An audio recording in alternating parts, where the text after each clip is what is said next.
Hello viewers, good morning everybody. Free mind medico চ্যানেলের পক্ষ থেকে আপনাদেরকে স্বাগত জানাই। অ্যাকচুয়ালি আমি প্রফেশনাল ব্লগার না, আমি জাস্ট আপনাদেরকে ইনফরমেশনটা দেওয়ার জন্য ভিডিওটা বানাচ্ছি।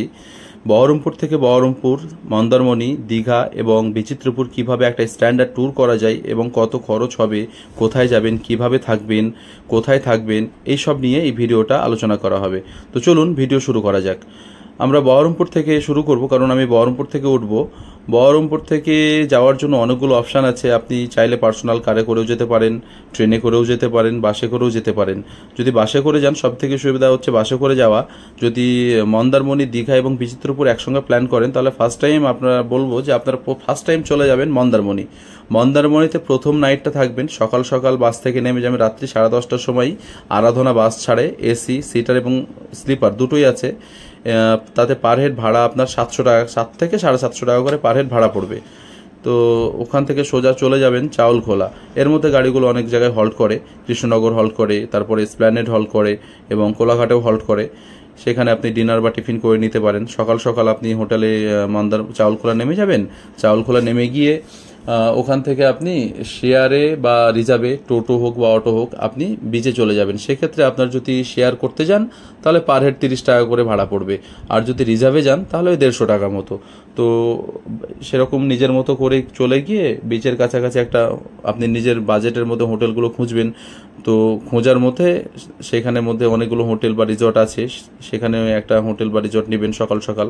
তো সকাল সকাল ওখানে পৌঁছে যাওয়ার পরে আপনি টিফিন করে নেওয়ার পরে চলে গেলেন সমুদ্রে। তখন সকালের দিকে বেশিরভাগটাই জোয়ার থাকে। আপনি হোটেলের গেট, মানে আপনার ব্যালকনি থেকে বা হোটেলের যে লন থাকে, লবি থাকে, সেখান থেকে আপনি সমুদ্রের যে উত্তাল সমুদ্রের জোয়ার সেটা উপভোগ করতে পারেন। তারপরে কিছুক্ষণ পরে আপনি হয়তো রেস্ট ফেস্ট করে নেওয়ার পরে আপনি আবার যখন জোয়ারটা নেমে যাবে, ভাটা চলে আসবে, তখন আপনি চলে যেতে পারেন সমুদ্রে স্নান করতে। স্নান টান করে চলে এসে আপনি আবার বিকালের দিকে সন্ধ্যার দিকে চলে যেতে পারেন আবার মন্দারমণি মার্কেটে। সেখানে অনেকগুলো মাছের দোকান বা খাবার দাবার ইত্যাদি সব কিছু আছে। তারপরে আবার রাত্রেবেলায় হোটেলে এসে আপনি সন্ধ্যাটা পুরো হোটেলেই কাটিয়ে দিতে পারেন। বিচে আপনি আপনার যদি বাচ্চা কাচ্চা থাকে, আর দেখতে পাচ্ছেন আমার ছেলে ও খুব এনজয় করছে। তো সেরকম যদি বাচ্চা থাকে, এইরকম বাচ্চাদের মনোরঞ্জনের জন্য অনেকগুলো জিনিস আছে, অনেক খেলনাধুলা আছে, গাড়ি আছে, খাওয়া দাওয়ার ব্যাপার আছে, অনেক কিছু আছে, সব কিছুই পেয়ে যাবেন। তারপরে আপনি নিজে কিছু একটা সময় ফ্যামিলির সঙ্গে সময় কাটালেন, কাটিয়ে আবার চলে এলেন হোটেলে থেকে খাওয়া দাওয়া করে রাত্রেবেলায় রাতটা আপনি চাইলে হোটেলের ব্যালকনিতে বসেও কাটাতে পারেন, রুমেও কাটাতে পারেন। তারপরে ফার্স্টে ব্রেকফাস্ট করে নিয়ে আপনার চেক আউট টাইম থাকে 11টা। তো 11টার সময় আমরা বেরিয়ে চলে যাচ্ছি সোজা এখন দীঘার উদ্দেশ্যে। আমরা অবশ্য আবার চাউলখোলা এসেছি, চাউলখোলা থেকে বাসে করে যাচ্ছি, কারণ ওখান থেকে 200 টাকা করে পার হেড ভাড়া বলছিল, তার জন্য আমরা বাসে যাচ্ছি। বাসে করে চলে এসে ওল্ড দীঘাতে নেমে 10 টাকা করে টোটো নিয়ে আমরা চলে এসেছি হোটেল মহাসিন্ধু। নেমে আমরা হোটেল মহাসিন্ধুতে রুম টুম করে আমরা আবার চলে এসেছি দীঘা বিচে, নিউ দীঘা বিচে এসে আবার আমরা যেটা হয় আর কি, সমুদ্রে আমার ছেলে দেখতে পাচ্ছেন খেলাধুলা করছে, তারপরে বোটিং করা, স্নান করা, তারপরে একটু ঘুরে ফিরে বেড়ানো, এইগুলো সবগুলোই আপনি নিউ দীঘাতে পেয়ে যাবেন। নিউ দীঘাতে আপনি সারাদিন সময় কাটিয়ে দুপুরে লাঞ্চ করে একটু রেস্ট করে নিয়ে আপনি চলে আসবেন আবার হোটেলে চলে আসার পরে তারপরে আপনি বিকালের জন্য প্ল্যান করতে পারেন ঢেউসাগর বা তার সঙ্গে সায়েন্স সিটি বা জু, এগুলো আপনি প্ল্যান করতে পারেন। তো প্ল্যান করে নিয়ে আপনি সন্ধ্যার দিকে বেরিয়ে গেলেন ঢেউসাগর। আর সবথেকে বড় কথা, নিউ দীঘাতে অনেক ভালো লাগে, মন্দারমণিও অনেক ভালো লাগে, নিউ দীঘাতেও মনোরঞ্জনের জন্য অনেক জিনিস আছে। তো আমরা এখন বেরিয়ে যাচ্ছি ঢেউসাগরের উদ্দেশ্যে সন্ধ্যার দিকে। প্রথম দিনে নিউ দীঘার ঢেউসাগরে গিয়ে আমরা অনেকক্ষণ ছিলাম, অনেক ছবি শ্যুট করলাম, তারপর অনেকক্ষণ ঘোরাঘুরি করলাম, খাওয়া দাওয়া করলাম, ছেলেকে নিয়ে অনেক মাস্তি করলাম। তারপরে আমরা সন্ধ্যার দিকে আবার চলে আসলাম হোটেলে। তো হোটেলে আসার পরে দ্বিতীয় জন্য যে প্ল্যান, অ্যাকচুয়ালি আমার দিকে অনেকবার যাওয়া আছে, তো সেই জন্য আমি বেশি কিছু প্ল্যান করিনি, আমার ফ্যামিলিও অনেকবার গেছে। তো আমরা দ্বিতীয় দিন আমাদের প্ল্যান ছিল বিচিত্রপুর। তো সবথেকে ইম্পর্টেন্ট ছিল বিচিত্রপুরটা হচ্ছে অ্যাকচুয়ালি সুন্দরবন যেরকম দেখতে লাগে, ম্যানগ্রোভ ফরেস্ট, সুন্দরবনের মতোই বিচিত্রপুর ফরেস্ট। তো আমরা চলে যাব বিচিত্রপুর ফরেস্টে। এটা অ্যাকচুয়ালি ঢেউসাগরে ওই প্রথম দিনেই ঢেউসাগরে এই সব কিছুই আছে, অনেক কিছুই আছে। তারপরে ঢেউসাগর থেকে আপনি আবার চলে এসে কিছুক্ষণ আবার বিচেও থাকতে পারেন, বিচে থেকে খাওয়া দাওয়া করে আপনি হোটেলেও খেতে পারেন বা বাইরেও খেতে পারেন, ওটা আপনার পার্সোনাল ব্যাপার। তো সেখানে আপনি খাওয়া দাওয়া করে আপনি পরের দিন সকালবেলা বিচিত্রপুরের জন্য রেডি হয়ে গেলেন। বিচিত্রপুরের জন্য আপনাকে গাড়ি রিজার্ভ করতে হবে। গাড়ি সেক্ষেত্রে আপনার গাড়ি, আপনি যদি এমনি গাড়ি নেন 4 চাকা নেন 800-900-র মধ্যে হয়ে যাবে, আর যদি এমনি অটো বা টোটো নেন সেক্ষেত্রে 400-500 টাকায় হয়ে যায়। তো এমনি সেফ ফ্যামিলি নিয়ে যাওয়া এগুলো সেফ 100-200 টাকার জন্য সেরকম না করাই ভালো। তো বাচ্চা কাচ্চা নিয়ে আমরাও সেটাই করেছিলাম। তারপরে বিচিত্রপুর হচ্ছে একটা অমায়িক জায়গা, অসাধারণ জায়গা। তো সেখানে আপনাকে বিচিত্রপুর থেকে সুবর্ণরেখা যে নদী আছে সেই সুবর্ণরেখা নদীর ওপর দিয়ে বোটিং করে যেতে হবে ম্যানগ্রোভ ফরেস্টে। সো ম্যানগ্রোভ ফরেস্ট যেটা আছে ওটা প্লাস্টিক বর্জিত একটা এলাকা, ওখানে প্লাস্টিক ইউজ করা যায় না।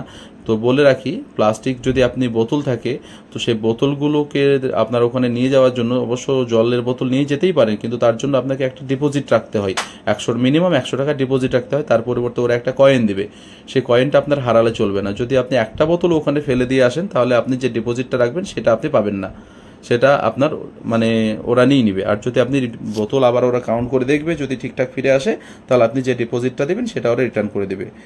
তো এটা বিচিত্রপুর ম্যানগ্রোভ ফরেস্ট, এখানে সময় কাটানোর জন্য অনেক ভালো একটা নিরিবিলি জায়গা। মানে সত্যি কথা বলতে যে একসঙ্গে সমুদ্র, তারপরে বিচ আর এই সবুজের নিরিবিলি পরিবেশ, এত কম্বিনেশন আগে কখনো আমি এত ভালোভাবে উপভোগ করতে পারিনি।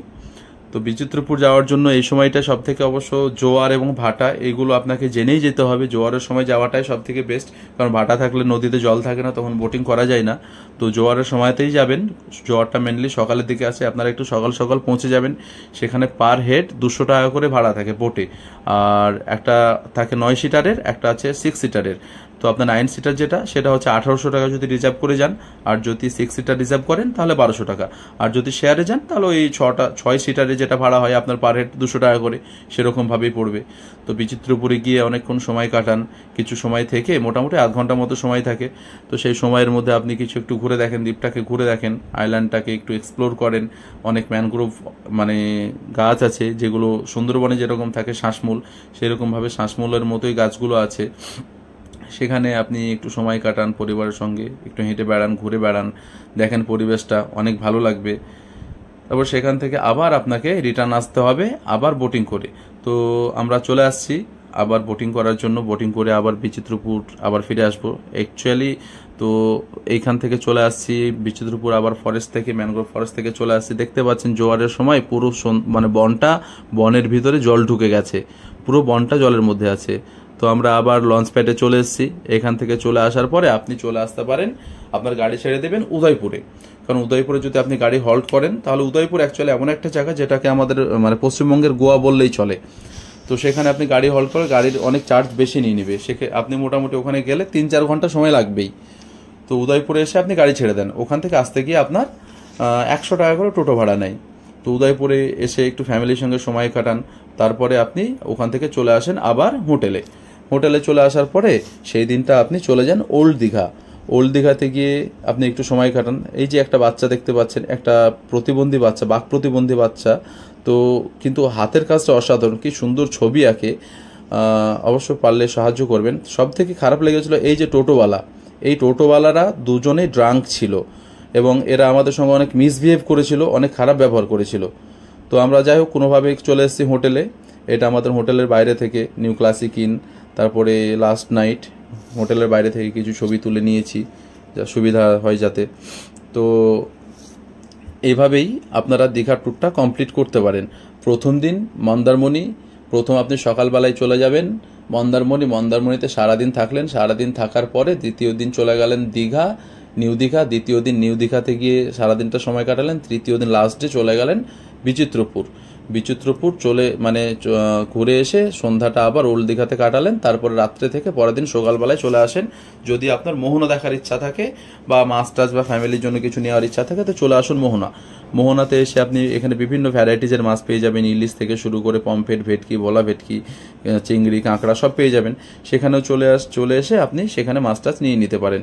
তারপরে আবার ওখান থেকে চলে আসেন হোটেল থেকে চেক আউট করে নিয়ে চলে আসেন সোজা দীঘা রেল স্টেশনে চলে এসে আপনি ওখান থেকে দুটো ট্রেন থাকে, কান্ডারি এক্সপ্রেস থাকে, তারপর সাঁতরাগাছি থাকে, তারপর তম্রলিপ্ত থাকে। তম্রলিপ্ত সকাল 10:35 থেকে 35-এ ছেড়ে যায় দীঘাতে। তো অবশ্য আমাদের ট্রেনটা ওই দিন লেট ছিল, তো আমাদের ট্রেনটা লেট থাকার কারণে আমাদের ট্রেন ছাড়ছিল এই 12টা 12:30 দিকে ছেড়েছিল।